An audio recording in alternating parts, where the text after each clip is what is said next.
Boa noite, sejam todos bem-vindos a esta edição inaugural desta semana com Salomão Moiana. Será assim nos próximos meses, teremos aqui Salomão Moiana como nosso comentador aos domingos, levaremos até si a análise daquilo que foram os principais temas da semana. Salomão, seja bem-vindo à MBC. Muito obrigado. Desejo assim que possamos ter aqui bons e interessantes debates. Muito obrigado. E para esta semana nós elegemos três temas, basicamente as declarações do Presidente da República, Daniel Chapo, em Cabo Delgado. Iremos analisar também o adiamento do Conselho Nacional da RENAMO e também a celebração do acordo político que foi anunciado na última quinta-feira pelo chefe de Estado, cuja assinatura terá lugar esta semana, na próxima quarta-feira, no Centro de Conferências João Quixissano. Portanto, serão esses temas que, Salomão, iremos fazer este programa. E começo mesmo por estas declarações de Daniel Chapo, que, digamos, criaram uma espécie de alvoroço ao longo fizeram desta semana política. Não acha que Daniel Chapo foi mal compreendido, como ele tentou, digamos assim, no dia seguinte, emendar a ideia de que as declarações querem fazer chorar sangue? Qual é a análise que foi? Com que impressão ficou com relação a isso? Bom, muito obrigado. E cumprimentar os telespectadores que estão nos a ver. Bom, eu acompanhei em direto quando estava a realizar o comício no bairro Eduardo Mondlane, na cidade de Pemba. E eu ouvi isso também, ouvi dele que temos três frentes fundamentais de luta. Temos a luta contra o terrorismo e os terroristas em Cabo Delgado. Temos a luta contra os naparamas e temos a luta contra os manifestantes ou contra as manifestações. E mais tarde até disse que eram manifestações ilegais, criminosas, que consistem em fazer barricadas, etc. Mas disse que ia jorrar sangue, sim. Que se for necessário, iremos jorrar sangue para defender a nossa pátria, para defender a soberania, para defender o nosso povo. Bom, eu achei que era uma força de expressão, só que a força de expressão num comício popular pode não resultar naquilo que o comunicador entende que devia comunicar.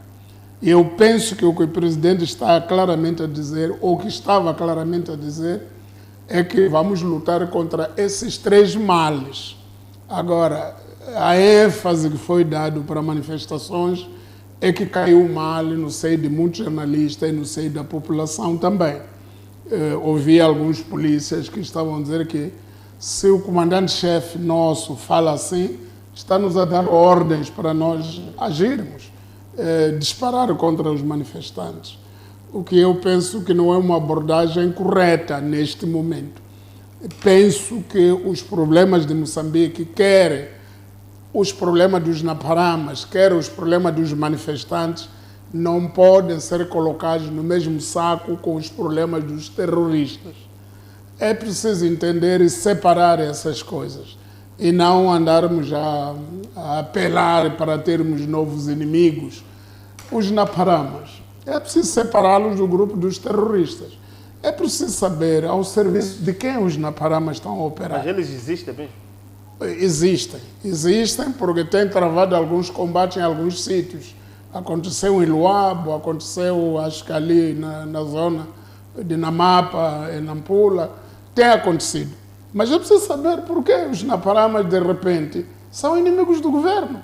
Os naparamas é um grupo de pessoas locais, tipo força local, que surgiram nos anos 80 na Zambésia, liderados por um cidadão chamado Manuel Antônio, que lutava contra a RENAMO, até invadia as bases da RENAMO, e era aproveitado pelo governo, era uma espécie de aliado do governo na luta contra a RENAMO. Agora é preciso procurar saber onde é que houve curto-circuito entre o governo e os naparamas. Onde é que foram isolados os naparamas até definir o governo como seu inimigo? Então eu penso que não se deve misturar assim aleatoriamente, dizer naparama, terroristas e manifestantes. Manifestantes, quer tenham razão, quer não merecem jorrar sangue. São cidadãos, são os eleitores do próprio presidente Chapo. Os eleitores do Chapo, quando zangam por causa de várias situações de natureza social, eles não se tornam inimigos do país. Eles são pessoas, são cidadãos com determinadas reclamações que devem ser atendidas. Agora, nós temos que abandonar a ideia de que qualquer cidadão que reclama, que desafia, que se afirma de uma maneira diferente do entendimento do governo merece um tiro. Não pode ser assim. Mas não acha que, dizia aqui o Salomão que provavelmente foi uma força de expressão do próprio presidente, mas não acha que a forma também como esses manifestantes se apresentam nos últimos tempos, de uma forma ameaçando veementemente até as próprias pessoas, proibir a circulação de ir e vir, que também é um direito constitucional, saquear lojas, destruir bens públicos e privados, não acha que isto vai para além de uma manifestação? Estamos perante um crime. São manifestantes, na sua opinião, este movimento são manifestantes ou são criminosos que se aproveitam das manifestações para promover atos que encontram amparo dentro do Código Penal? É preciso meter muitas disciplinas para entender o que está a acontecer. Há uma disciplina chamada psicologia social, que estuda o comportamento grupal, o comportamento de grupos e o comportamento do indivíduo. O indivíduo, quando está sozinho, pensa de uma maneira, quando está numa multidão, pensa de outra maneira. É preciso saber por que indivíduos aparentemente inocentes, que não estão interessados em fazer nada, quando há uma movimentação de pessoas, há uma multidão que adere a uma determinada causa, também as pessoas vão. Aqueles que eram inocentes, aqueles que podiam ficar indiferentes da situação. E eu penso que a primeira resposta que tem que haver contra isso tudo que o Belmiro disse, não é um tiro, não é pistola, não é AKM, não é jorrar sangue. A primeira ação tem que ser uma ação política. Uma ação política, quer dizer, o nosso governo não pode se refugiar atrás da AKM para resolver os problemas de Moçambique. Quando o moçambicano reclama, quando o moçambicano zanga com o próprio governo, tem que haver um diálogo, em primeiro lugar, entre o governo e o povo. Tem que haver uma pessoa ou várias pessoas do governo com credibilidade suficiente para dizer, parem lá, qual é o assunto, qual é o problema e como é que nós podemos resolver. Mas isso arrasta-se desde outubro. Não, até podia se arrastar desde há muito mais tempo, porque não há diálogo. O nosso governo, desde há 1, 2 anos atrás, não dialoga com o povo. O governo já não existe para falar com o povo. Este governo é novo. Este é novo, mas o anterior também, no fim, já não dialogava com o povo. Então, nós temos que abandonar a ideia de que todo aquele moçambicano que se comporta de maneira diversa daquela que o governo espera, merece um tiro. Não pode ser assim. Senão vamos ser um estado de polícia, um estado caótico, que matando as pessoas ou jorrando sangue, na linguagem do presidente, não se resolve o problema de um país. Não há nenhum país que fica estabilizado por causa de jorrar sangue. Não.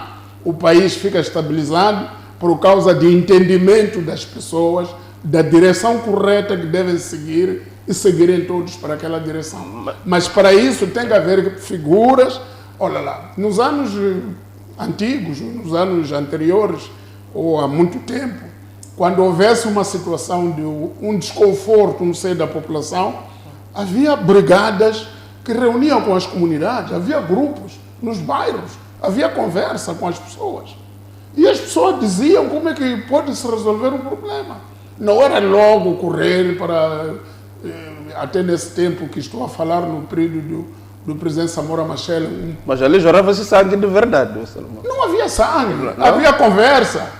Havia conversa, não havia sangue. No socialismo não havia sangue? Nada. O sangue do socialismo tinha as suas próprias regras. Não é este sangue que está-se a fazer agora nas ruas.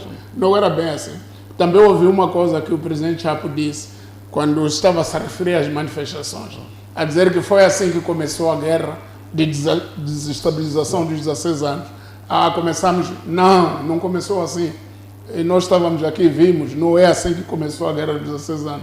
Quando começou a guerra dos 16 anos, não havia manifestações. De 1977 até 2010, mais ou menos, não houve manifestações aqui em Moçambique. A primeira tentativa de uma pequena manifestação foi por aí, quando o Joaquim Chissano foi vaiado pelos Majerman num 1º de maio e depois terminou, deixou, a partir daí, o Presidente da República deixou de se dirigir ao povo por ocasião do 1º de maio. Foi a única coisa. E a segunda coisa foi agora no Presidente Guebuza que houve uma manifestação de queimar pneus aqui na cidade de Maputo. Nunca houve manifestações nos anos 77, quando começou a guerra.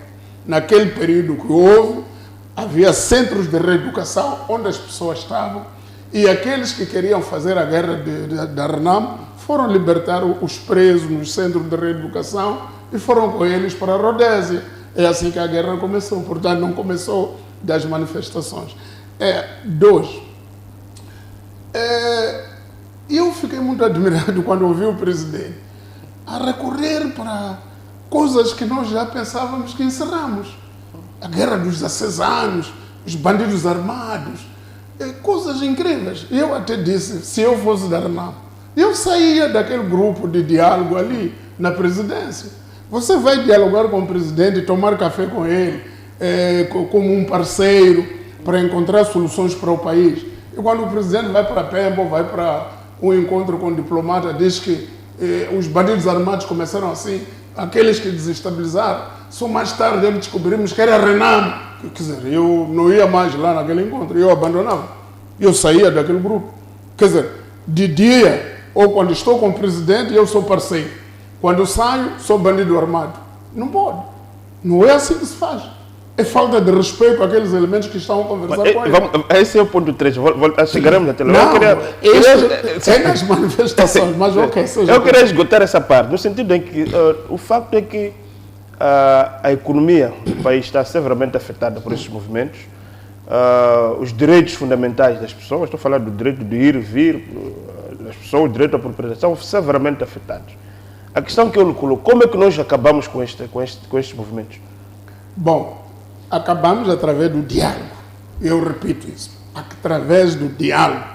Olha, Belmiro sabia que há províncias neste país onde, quando há esses tumultos, há governadores que vão lá conversar com as pessoas amainam. Por exemplo, em Nampula. O governador de Nampula, quando fala com as pessoas batem palmas, conversam com ele.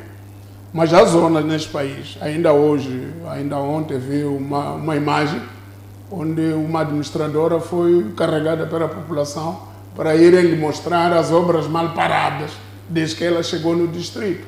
E andaram-lhe a fazer uma manifestação incrível.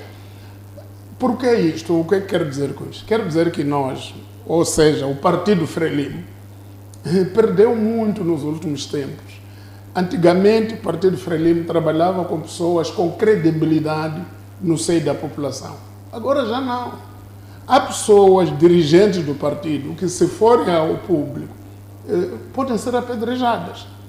Mas há outras pessoas dentro do mesmo partido que, se forem falar com o povo pode bater palmas e entendemos. Agora, é aí onde o partido tem que fazer uma autocrítica, tem que fazer uma introspeção para saber onde é que perdeu o povo.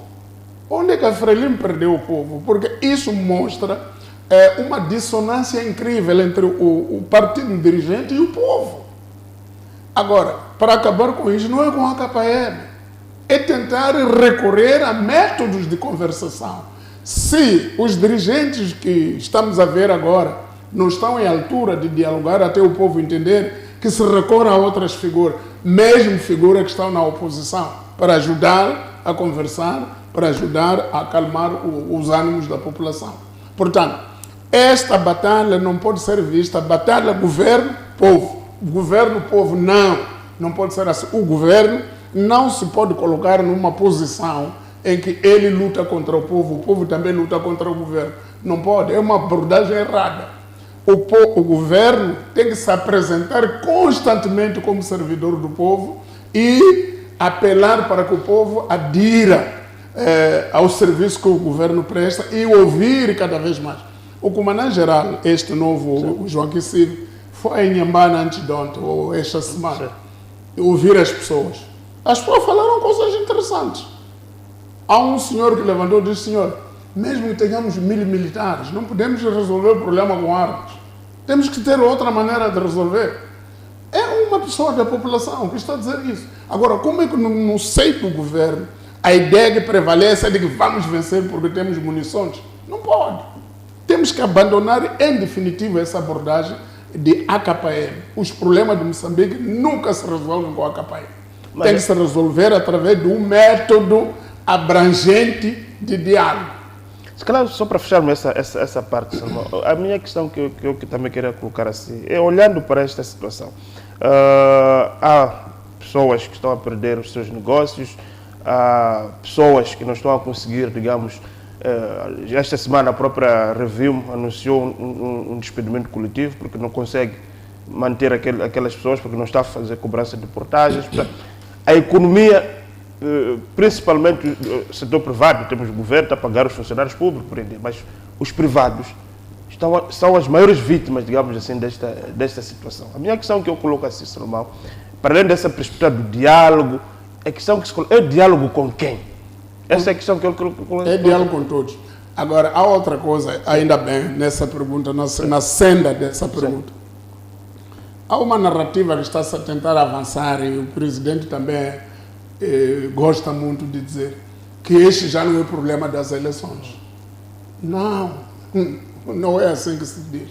Não é o problema das eleições, que as eleições foi um pretexto, depois não sei quanto. Não. No dia em que nós tivermos boas eleições limpas, não há de haver pretexto para chegar aqui onde chegar. É problema sim das eleições, é problema sim do funcionamento das instituições públicas em Moçambique, que todas as instituições têm um comando central. Esse comando central muitas vezes não tem capacidade para deixar liberdade de ação para que cada setor funcione corretamente. Que comando é esse? Eu não sei, quer dizer, o comando deve ser do próprio governo ou do Partido Frelimo, mas esse comando muitas vezes não tem capacidade para controlar tudo. Quer dizer, o mesmo partido não pode controlar eleições, controlar isso, quer dizer, não pode. E isso tudo ficar centralizado e obedecer uma única forma de fazer as coisas. Os tribunais cumprir o mesmo comando, Procuradoria cumprir o mesmo comando. Não é país isso. Um país não pode ser assim. Um país tem que ter checks and balances. Tem que ter, se eu não estou feliz com a ação que o governo está a mover, é injusta, eu vou ao tribunal. O tribunal vai impedir o governo. Mas aqui no país, o tribunal tem medo de tomar uma decisão que desagrada o governo. Agora, que país é esse? Onde é que eu vou queixar? Quer dizer, basta alguém falar no comício que o Moana não presta, Qualquer indivíduo que quiser me processar, eu já não tenho como me defender. Então, nós temos que sair disso. Eleições, sim, foram um grande problema neste país e que está a deixar marcas por causa das eleições que foram muito mal feitas, muito mal conduzidas e fraudulentas. Sim, não acabaram as eleições, foram mal feitas, pronto, podemos abandoná-las. Só que as pessoas, quando ganharam vício, as pessoas ganharam o ritmo de protestar por causa das eleições e depois pensaram, descobriram que há muitas coisas das suas vidas que também estão a andar mal há muito tempo. E começam já a perguntar, para o custo de vida, não sei quanto. Claro que há muita coisa que anda mal e também da parte dos manifestantes, mas a solução disso não é a AKPM. Ok, vamos passar por este tema, por isso que vamos entrar para o segundo tema, que é também, estamos a falar aqui de problemas no governo, no Partido Frelimo, mas também na oposição também há graves problemas. O Yusuf Mohamed não quer realizar o Conselho Nacional. Esta semana anunciou, através do seu porta-voz, o adiamento deste Conselho Nacional, que está a ser exigido já há muito tempo, na sequência também de um problema eleitoral, que foi o desaire eleitoral que a Renamo sofreu, e que o Yusuf Mohamed parece não querer largar o osso, ou não é por isso? Bom, eu acho que o Yusuf Mohamed tem dificuldade de gestão partidária, de gestão do próprio partido. Tem problema de liderança, um problema crônico e visível a olho nu, que ele é muito fraco na liderança. Por exemplo, neste momento, o conhecimento que eu tenho é de que ele está doente. Ele não está em condição de dirigir o Conselho Nacional. Mas, em vez de tomar-se outras providências, está-se à espera que ele melhore para vir dirigir o partido. Quer dizer, o partido parou. porque o presidente não se sente bem de saúde.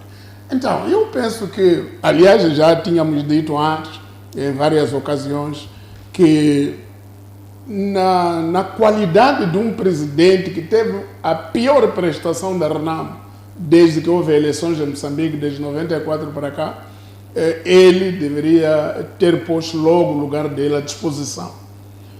No princípio parecia que ele queria fazer isso, queria pôr o lugar à disposição.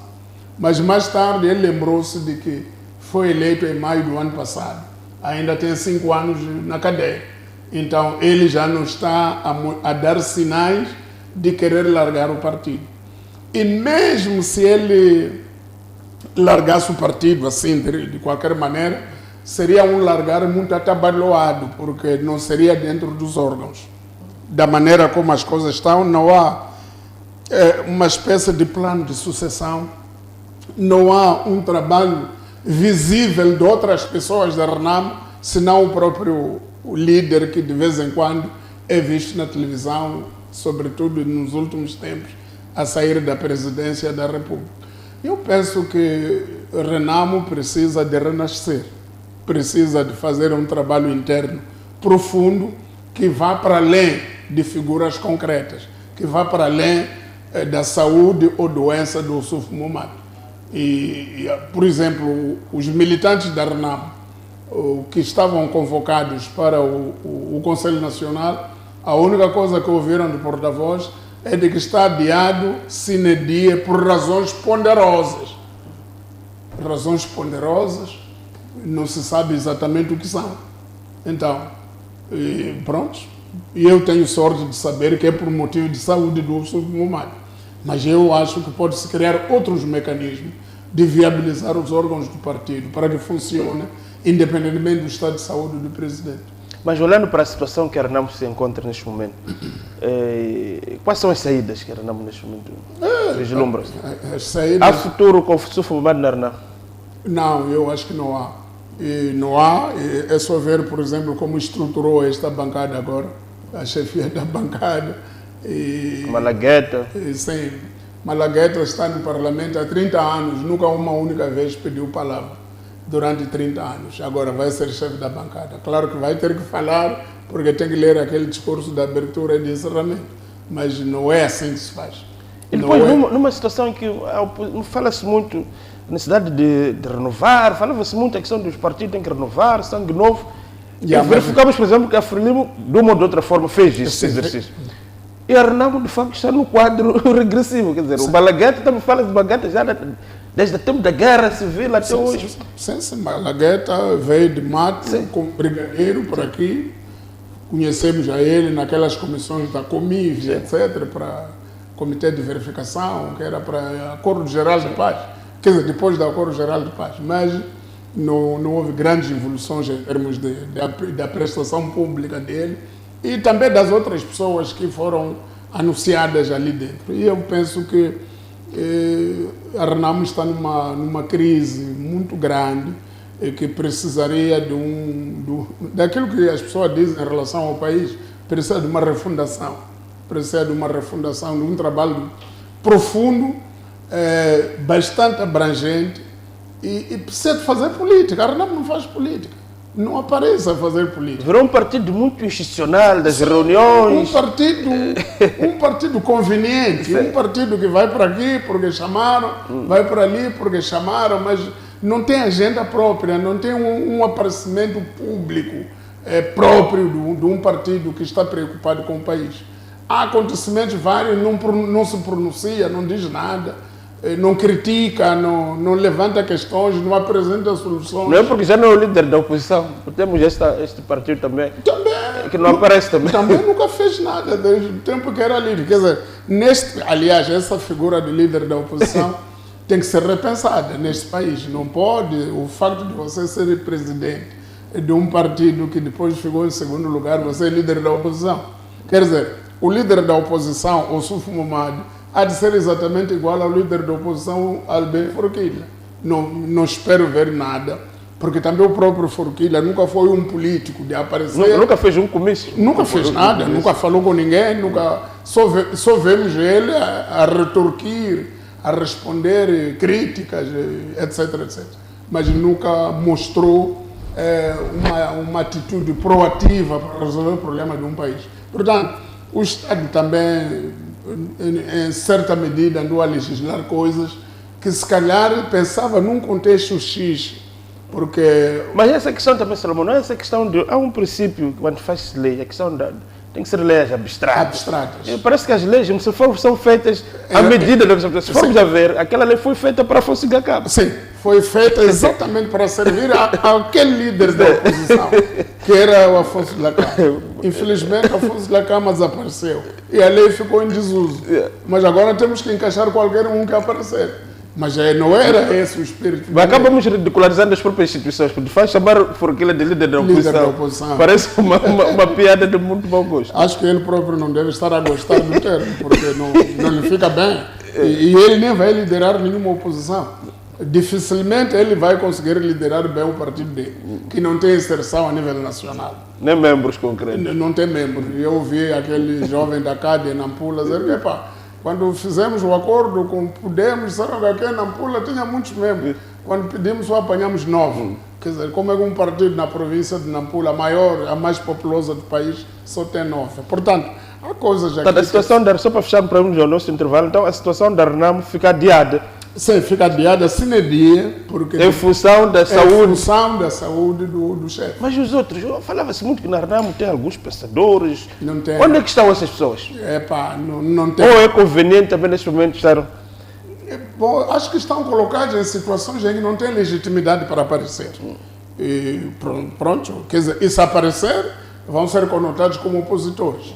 Por exemplo, o Elias Dhlakama está a tentar nos bastidores. Mas é visto como quem quer o poder destronar. Mas a grande questão também é essa, Salomão. Se a RENAMO apresenta-se como o pai da democracia, mas quer parecer que o debate interno na RENAMO não funciona. Não existe. Não funciona. As técnicas também de ostracizar aqueles que apresentam-se como alternativa. Sim, ficou claro agora na véspera do Congresso como é que eles conseguiram afastar possíveis candidatos que tinham potencial para destronar o SUF. A maneira como apresentaram o perfil, os delegados, de quem podia ser candidato a presidente, tinha que ter 15 anos ininterruptos. Também é um perfil feito contra o determinadas pessoas. Sim, porque olharam para o Araújo, olharam para o Venâncio, sabe que isso dá para os dois, porque nenhum deles já faz. Quer dizer, essa coisa de democracia nesses partidos, muitas vezes é conversa fiada. Ainda não estamos. E, infelizmente, o nosso país precisava de ter atores políticos sérios, capazes de falar com o povo. O povo precisa de atores políticos. Tudo bem. Então vamos, neste momento, obedecer o nosso primeiro intervalo. Voltamos dentro de alguns instantes com a semana com Salomão Moiana. Até já.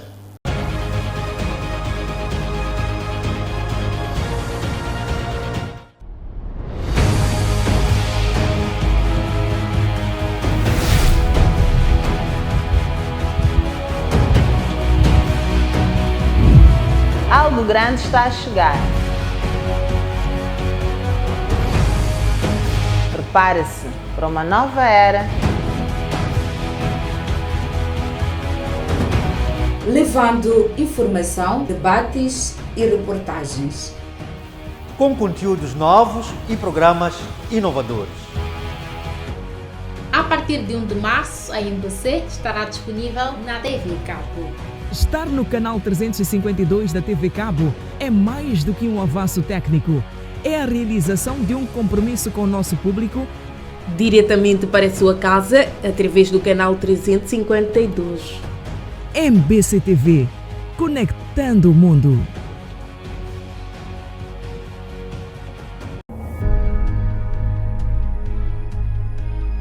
Transportadores semi-coletivos de passageiros. Para 2025, os comerciantes informaram. Aqui na Avenida Eduardo Mondlane, a situação se encontra mais tensa. Nossa equipe de profissionais dedicados trabalha incansavelmente para levar até você conteúdos preciosos, relevantes e atuais. Somos mais que uma televisão. Somos uma ponte entre você e o mundo, conectando histórias, promovendo conhecimento e inspirando mudanças. Para nós, a informação é primordial.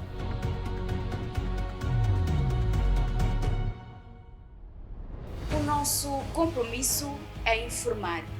Atualizações essenciais para o seu dia a dia.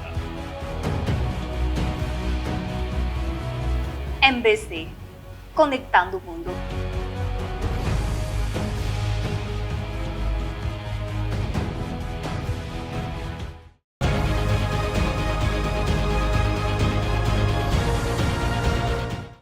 Estamos de volta para a segunda parte do programa A Semana com Salomão Moiana, edição inaugural deste programa semanal. Será assim todos os domingos aqui na MBC TV. Nesta segunda parte, Salomão, eu queria colocar aquilo que foi também, se calhar, o tema da semana, que fecha o tema político da semana, que é o anunciado acordo político pelo presidente Chapo, que anunciou que será assinado um acordo com os partidos parlamentares, aumentou-se o número, trouxeram também das Assembleias Provinciais. A minha questão é, isto é eficaz? E, bom, eu até aguardo para ver o tal texto. É no dia 5 que vai se assinar. Não é para assinar-se o quê, concretamente? Não sei. Termos de referência? Mas termos de referência não é preciso tanta pompa para dizer. Aliás, deviam ter colocado os tais termos de referência à consideração do público, para ver se é viável. É termos de referência para fazer o quê? Termos de referência para apaziguar a situação tensa que o país vive, mas não é com termos de referência que se faz isso. Eu penso que vamos aguardar, mas esta parte deste diálogo com aqueles partidos, desde o princípio, para mim, me pareceu a manobra mais visível de evitar resolver problemas no país. É uma maneira de ganhar tempo. Ganhar tempo não sei para quê também. Porque li um jornal que escreveu que o presidente acaba de reunir com pessoas que não acrescentam valor no processo. De facto, se a situação inicial invocada pelo presidente Nyusi quando começou os encontros, acho que foi em dezembro, era resolver o problema da tensão pós-eleitoral. Não é com esses atores que se deve resolver isso. Mas há quem diz que não, é porque esses têm representação no Parlamento, nos órgãos, mas foram esses que criaram o problema ou não? Não, o Parlamento não está em condições, neste momento, o tipo de Parlamento que nós temos, mesmo que eles podem estar a ser socializados com futuros projetos ou futuras propostas de lei que o governo há de levar ao Parlamento. Quer dizer, eles podem ter a vantagem de conhecer com antecedência o tipo de legislação que o governo há de ir propor ao Parlamento. Mas eles, na minha opinião, não têm nenhuma relevância para resolver os problemas pós-eleitorais. A tensão que nós temos, as barricadas, essas manifestações que agora já requerem a KM, não estão a ser resolvidas por aquele grupo que de vez em quando reúne com o chefe do Estado aqui na Júlio Nyerere para discutir o país. Portanto, penso que... São atores credíveis? Olha, não são credíveis. E é só ver uma coisa, desde que as reuniões começaram, o Partido Frelimo nunca esteve lá. O Partido Frelimo não está representado. Você conhece o representante da Frelimo? É o presidente da Frelimo? Não, o presidente da Frelimo é chefe do Estado. Ali estão a falar os partidos políticos com o chefe do Estado. Não pode o chefe do Estado, ora ser chefe do Estado, ora ser presidente de um partido ali. A Frelimo tinha que ter representante desde o princípio. Nunca vimos o representante da Frelimo. Sempre estamos a ver o Suf Momad, com a exceção das últimas 2 vezes que não esteve. Estamos a ver o Lutero Simão, estamos a ver o Salomão Muxama, estamos a ver o Albino Forquilho. E agora decidiu-se alargar para Paumo, Parena, Parezo. E o mais engraçado é que esses partidos aqui, ninguém conhece as suas ideias para o país. Não, é que não tem. Não tem ideias também. Não tem ideias. É totobola eleitoral. Tem membros desses partidos? Tem membros desses partidos? Opa, alguns, acho que tem. pelo menos conseguem nas eleições estar nas preencher aqueles nomes. Mas, Salomão Bueno, falando seriamente, acha que o chefe de Estado, com a gravidade da situação que o país atravessa, devia prestar-se a este exercício? Porque querem parecer, que salvo melhor opinião, que estamos de facto diante de líderes irrelevantes. Irrelevantes, totalmente. Na minha opinião, são totalmente irrelevantes. Agora, o chefe de Estado pode dialogar com todos, devia dialogar com todos, com eles também, mas não esperarmos deles a assinatura de um documento que vai ter impacto no país. Eu não vejo o que é um documento assinado por aqueles partidos, inclusivamente aqueles outros que chegaram na última quarta-feira, um teve que vir de Pemba, correr, outro veio de onde, para ver o tal documento, depois concordar, depois vamos assinar. Assinar o quê? Para dizer o quê? Para dizer que as coisas, vocês que estão na rua, vejam este documento, não é assim? Eu penso que o chefe do Estado podia ter criado um grupo para trabalhar com os partidos. Um grupo, pode ser da própria presidência, um dos seus ministros, conselheiros. Um conselheiro ou um ministro, pode ser o ministro Mulembo até, que é dos assuntos parlamentares das Assembleias Provinciais, para tomar conta daquele diálogo, andar a reunir com aqueles partidos, não colocar o próprio chefe do Estado. Sim, quero parecer que é muita pompa para interlocutores que todos nós concordamos que são irrelevantes. Sim, é que esses interlocutores não acrescentam nada. O chefe de Estado é uma coisa séria, quer dizer, o chefe de Estado é uma coisa séria para prestar tanto tempo. Exato. Com essas pessoas. Querem parecer que estão a brincar com coisas sérias. Não, e depois penso que o que vai acontecer no dia 5 é que a montanha vai parir o rato, como se diz, porque estamos já na expectativa de ver o tal documento que vai ser assinado. Estamos de ver um documento que diz que concordou-se em que tem que haver prioridade na revisão da legislação eleitoral, legislação descentralização. Mas também tem outra questão que também quer me parecer questionar. Se a perspectiva, eu queria ouvir a sua opinião também, Salomão, se a perspectiva fosse a questão de privilegiar os partidos com representação parlamentar, as leis não são aprovadas nas Assembleias Municipais e nem provinciais. Exato. Tinha que ser um diálogo com partidos com representação no Parlamento. No Parlamento. É isso. Não, é por isso que esse diálogo não tem nenhuma caracterização correta na minha maneira de ver. Não tem um enquadramento constitucional e nem possível enquadramento impactante capaz de mudar a vida das pessoas. Quer dizer, o mais difícil para mim é a serenidade com que se comunicam no fim dos encontros, numa altura em que, quando saem dali, a estrada está barricada aqui na Costa do Sol.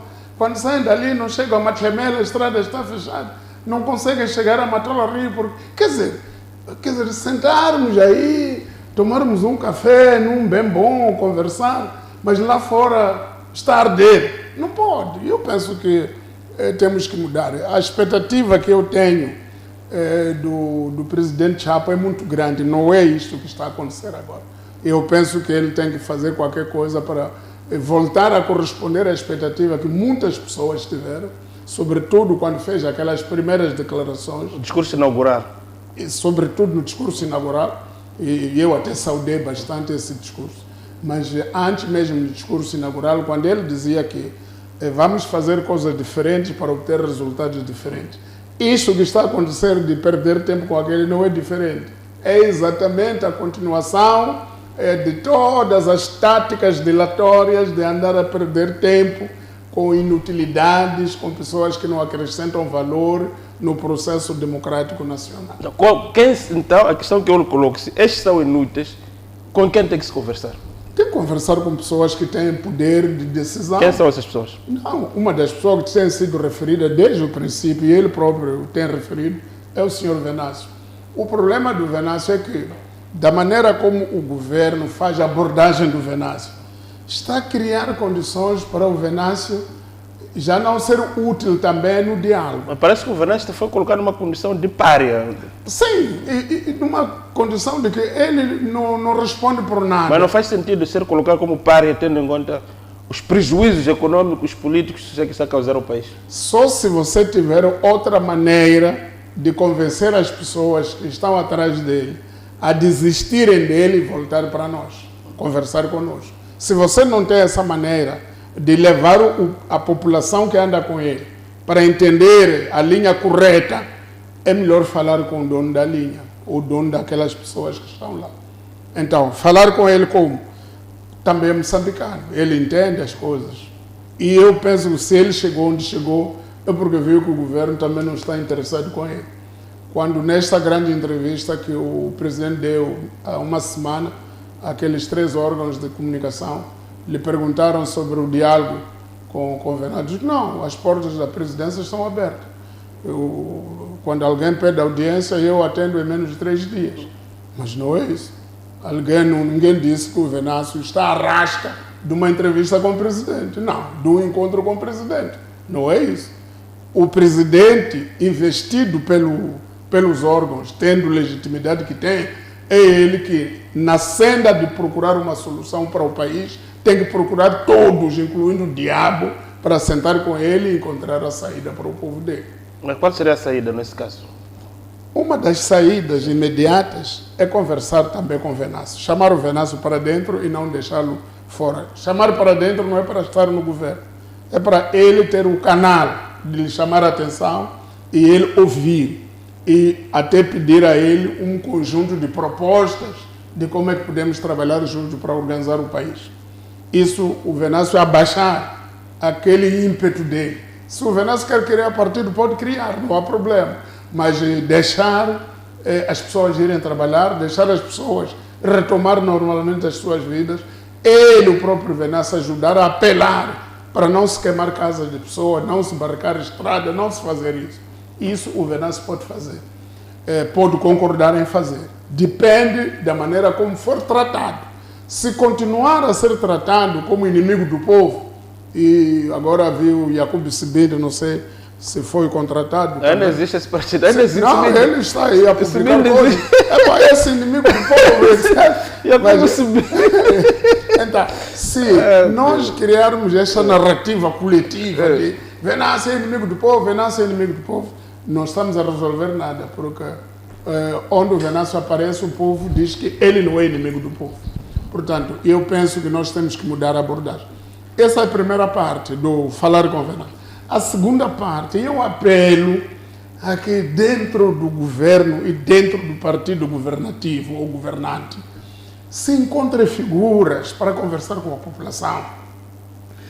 Tem ali, por exemplo, Mulembe, mande Mulembe para Lago para conversar com o povo do Niassa. Temos ali o Aires ali, fala com as pessoas do Niassa, em língua dele, em Ajau. Tem ali pessoas, vão lá para as suas terras. Quer dizer, se um indivíduo chegou a ser membro da comissão política e não é relevante na sua província, então estamos numa desgraça total. Quer dizer, manda as pessoas para voltar para as terras deles, falar com as pessoas, não falar naquelas reuniões da Brigada Central, falar com o povo, organizar pessoas, conversar e criar uma maneira das pessoas entenderem como é que o país deve andar. Essas pessoas estão aqui em comissão política, eu sou da comissão política. É comissão política para fazer o quê? Para ter mordomias, para ter carros, para ter salário. Não é isso. Comissão política é trabalhar com o povo. É isso que não está acontecendo hoje. Naquele tempo, quando... Mas esses membros da comissão política têm legitimidade junto das suas próprias bases? Se não tem, então como é que chegaram à comissão política? Esse que é o problema. Em 1983, quando houve problemas sérios aqui, Samora Machel sentou, destacou esses. Machungo vai para Zambésia, fica na Zambésia. Chipande vai para Cabo Delgado. Matsinha vai para Niassa. Distribui esses todos. Marcelinho de Santos vai para Beira, vai para Sofala. Vão trabalhar com o povo. E trabalharam com as pessoas. Começaram a implementar o PPI. Começaram a resolver problemas. Eu lembro da entrevista que o Chipande deu depois. A dizer que para aqui em Cabo Delgado nós não temos fome. Só não sabemos a quem vamos vender tanta comida que temos, que produzimos. Então, são as figuras centrais do poder que foram viver na base e trabalhar com a base. E a base vir que, o Chipande está aqui. Ontem estivemos com ele. Se eu tenho uma preocupação, vou lhe dizer. Mas Chungo está aqui, vou lhe apresentar. Marcelino está aqui. É assim que se abriu aquela linha de Moanza que estava fechada ali em Sofala, e por causa da guerra. Então, eu penso que nós temos que voltar a resgatar esse tipo de liderança. Se nós agora chegamos à comissão política porque pagamos no Comitê Central, porque eu tenho dinheiro, não vamos resolver o problema de Moçambique. Os problemas de Moçambique não se resolvem nem com dinheiro, nem com a KPN. Resolve-se com a legitimidade e credibilidade das figuras que chegam aos cargos de direção. Em relação a este acordo, teremos Salmão é uma pessoa muito bem, que circula muito bem no meio político. Depois de se assinar esse acordo, o que vem aí, esse termo de referência? Bom, depois acho que vem os grupos de trabalho, os tais grupos técnicos, para preparar os documentos. E o CREMOD, onde é que anda? Ainda existe o CREMOD? Pelo menos ainda não foi desmantelada publicamente. E recebe, parece que havia senha de presenças lá. Então, vamos ter um novo CREMOD, a versão 2. É possível, mas isto tudo, meu irmão, é preciso o próprio presidente conversar com pessoas. E eu acho que na Frelimo tem pessoas bem intencionadas, bem organizadas, bem pensantes, dentro e fora dos órgãos, sobretudo fora dos órgãos. Nós temos conversado, temos nos inspirado naqueles velhos da Frelimo que trabalharam conosco nos anos 70, 80, quer dizer, pessoas que eram de uma credibilidade tal que até hoje são credíveis, sabe? Até hoje, se deixar alguns daqueles velhotes conseguirem levar para conversar com as pessoas podem se lembrar do passado, algumas pessoas, e até contagiar os mais novos. Agora, o problema é que nós estamos a fazer tudo artificialmente. Temos que mudar. O país não se pode gerir artificialmente. Este país precisa de retomar algum rumo de paz, rumo de reconciliação, rumo de não violência. Então, é por isso que eu estou a dizer que aquele discurso caiu mal, se calhar não corresponde à intenção que o presidente tinha, porque se o presidente é um religioso, até tem aparecido em algumas imagens a fazer rezas, mesmo em casa, antes de sair para o serviço, etc., não fica bem que um religioso devoto chegue num comício e comece a falar de jorrar sangue, não fica bem. E depois, não juntar luta contra o terrorismo e luta contra a Naparama e luta contra manifestantes. São assuntos totalmente diferentes. Não só não temos capacidade para juntá-los, como não são a mesma coisa. A mesma coisa não é. Os Naparama, os terroristas combatem-se com armas. Os Naparamas e manifestantes resultam da nossa incapacidade de dar resposta política e social aos problemas que o país tem. Muito obrigado, Salmão, por ficaram aqui as suas declarações, a sua análise semanal. Nós marcamos assim um ponto final a esta edição de domingo. Nós voltamos no próximo domingo com mais temas que marcam a atualidade política, econômica e social do país. Boa noite, boa semana para todos. Até lá.